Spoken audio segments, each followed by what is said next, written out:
জানেন কি কেন মা গঙ্গা নিজের সন্তানদের নদীতে ডুবিয়ে হত্যা করতেন? একদিন রাজা শান্তনু মা গঙ্গাকে দেখা মাত্র বিবাহের প্রস্তাব দেন, কিন্তু মা গঙ্গা এই শর্তেই রাজি হন যে উনি যাই করুন না কেন ওনাকে কিছু বলা যাবে না। বিবাহের পর যখন ওনাদের প্রথম সন্তান হয়, রাজা শান্তনু খুব খুশি হয়েছিলেন, কিন্তু মা গঙ্গা তার নিজের সন্তান জন্মের কিছুক্ষণ পরেই তাকে নদীতে ডুবিয়ে হত্যা করে। রাজা শর্তে আবদ্ধ ছিলেন বলে তিনি কিছু আর জিজ্ঞেস করতে পারেননি। এভাবে সন্তান জন্ম দেওয়ার পরই কিছুক্ষণ পর মা গঙ্গা নদীতে ডুবে তাদের হত্যা করতেন।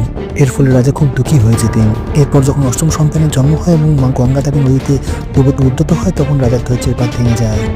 মা গঙ্গাকে থামিয়ে রাজা জিজ্ঞেস করে ফেলেন যে কেন সে তার নিজের সন্তানদের এভাবে নদীতে ডুবিয়ে মেরে ফেলে।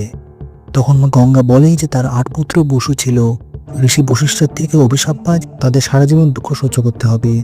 রাজার কারণে সে তার ৮ম সন্তানকে মারতে পারেনি, আর সেই হয় ভীষ্ম পিতামহ, যাকে সারা জীবন খালি দুঃখের মধ্যে দিয়ে যেতে হয়েছিল এবং শেষ সময় কঠিন মৃত্যু প্রাপ্ত করতে হয়েছিল।